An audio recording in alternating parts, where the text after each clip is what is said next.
السلام علیکم دوستو، ایک ایسا بھی صدقہ ہے اگر آپ اس صدقے کو کریں گے تو آپ ایمان سے خارج ہو جائیں گے، یعنی اسلام سے خارج ہو جائیں گے، دامن اسلام سے خارج ہو جائیں گے۔ ذرا سوچئے دوستو کہ صدقہ دینا تو بہت بڑی بات ہے، لیکن اس کے باوجود ایک ایسا بھی صدقہ کہ اگر آپ نے اس کو کیا تو آپ دامن اسلام سے ہی خارج ہو جا رہے ہیں۔ آخر ماجرا کیا ہے؟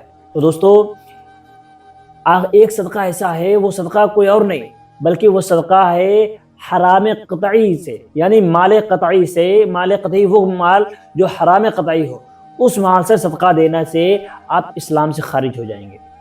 اب بہت سارے لوگ سوچ رہے ہوں گے کہ بھئی یہ حرام تو ہم نے سنا ہے، یہ حرام قطعی کیا ہے؟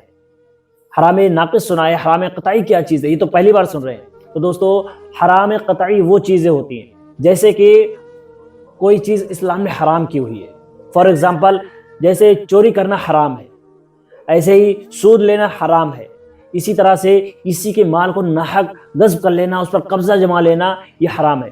مان لیجیے آپ نے کسی کی زمین پر قبضہ کر لیا ہے، اب ظاہر سی بات ہے آپ نے کسی کی زمین پر ناحق قبضہ کیا ہے، اس نے آپ کو خوشی سے نہیں دی ہے بلکہ آپ نے قبضہ کیا ہے۔ اب آپ کو اس میں سے کروڑوں روپے مل گئے، اب آپ کے من میں آیا کیوں نہ تھوڑا دان دھرم کر لیا جائے، تھوڑا صدقہ خیرات کر لیا جائے، اللہ تعالیٰ خوش ہو جائے گا، ہمارے گناہوں کو معاف کر دے گا۔ تو اس صورت میں آپ سوچتے ہیں کہ چلو 2-4 کروڑ میں سے 2-4 لاکھ روپے صدقہ کر دیا، یا مدرسے میں دان کر دیے، یا مسجد کے نام کر دیے۔ تو یہ صدقہ جو ہوتا ہے اس کو کہتے ہیں حرام قطعی۔ دوستو اس صدقے سے، ایسا صدقہ کرنے سے انسان اسلام سے خارج ہو جاتا ہے، ایمان سے خارج ہو جاتا ہے۔ تو کیونکہ پہلی بات تو کوئی بھی کام اگر وہ گناہ کبیرہ ہے، حرام ہے، اس کو کرنے سے اسلام نے منع فرمایا تو ہمیں اس کام سے باز رہنا چاہیے۔ لیکن افسوس آج ہمارے مسلمانوں کا حال ہی یہ ہو گیا ہے کہ اکثریت کی تعداد یہی پائی جا رہی ہے کہ ہم غلط کام کر رہے ہیں۔ بہت سارے مسلمان معاذ اللہ سٹے بازی میں مبتلا ہیں، کہنے کو وہ مسلمان ہیں، نماز پڑھنے والے ہیں، اس کے باوجود ان کو پتہ نہیں کیا سوار ہے کہ وہ سٹے بازی سے پیسہ کمانے کے دن سوار ہے۔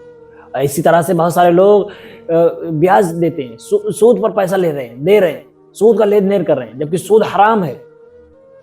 اور ایسے ہی بہت سارے مسلمان، بہت سارے کسان، بھئی باقی ان کی محنت کی مزدوری بہت زیادہ محنت کا کمایا ہوا ہے، لیکن وہ جو ذرا سی زمینیں کاٹ کر دوسروں کی میڑیں کاٹ کر اپنے کھیتوں میں شامل کر لیتے ہیں، تو یہ حرام ہو جا رہا ہے۔ سب سے پاک کمائی کسان کی مانی جاتی ہے، کسان سب سے محنت سے اپنا کھیتی باڑی کرتا ہے، سب سے محنتی کام ہے، لیکن اس کے باوجود بہت سارے کسان ایسے ہیں جن کی کمائی حرام ہو جاتی ہے۔ کیوں؟ کیونکہ آپ کی کئی ایکڑ زمین ہے، اس میں آپ نے تھوڑی سی بھی اگر حرام کی ملا لی تو آپ کی ساری کمائی حرام کی ہو جا رہی ہے۔ تو ہمیں چاہیے کہ ہم ان حرام کاموں سے بچنا چاہیے، کسی کا بھی مال ناحق نہیں کھانا چاہیے، کسی کے گھر پر یا کسی کی زمین پر قبضہ نہیں کرنا چاہیے، کسی کی مجبوری کا فائدہ نہیں اٹھانا چاہیے۔ اور پھر اوپر سے سونے پہ سہاگا تو یہ کر دیتے ہیں کہ ہم سوچ لیتے ہیں کہ اللہ معاف کر دے گا، کیوں نہ ہم صدقہ کر دیں، اللہ ہمیں معاف کر دے گا، یعنی اللہ کو رشوت دے رہے ہو معاذ اللہ۔ جب رشوت لینا دینا یہ حرام ہے اور تم کیا اللہ کو رشوت دینے چلے ہو؟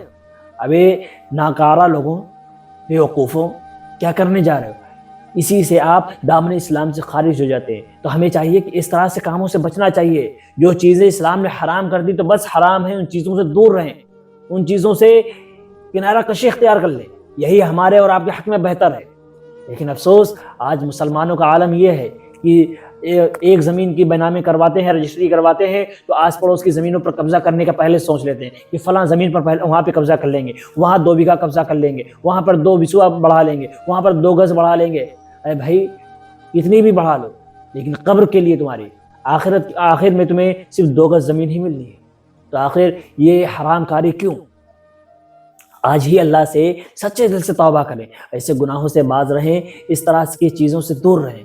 جو چیزیں اسلام نے حرام کی تو بس ان کو حرام جانیں، ان سے دور رہیں۔ اگر آپ کو صدقہ کرنا ہے تو اپنے حلال کی کمائی سے صدقہ کریں، اپنی جو کمائی ہے، جو صحیح کمائی ہے اس کمائی سے صدقہ کریں۔ اللہ بھی خوش، رسول بھی خوش، بندے بھی خوش، تم بھی خوش، تمہاری زندگی میں بھی خوشحالی ہوگی۔ تو دوستو اللہ تعالیٰ کہنے سننے سے عمل کرنے کی توفیق عطا فرمائے۔ ملتے ہیں اگلی ویڈیو میں۔ السلام علیکم۔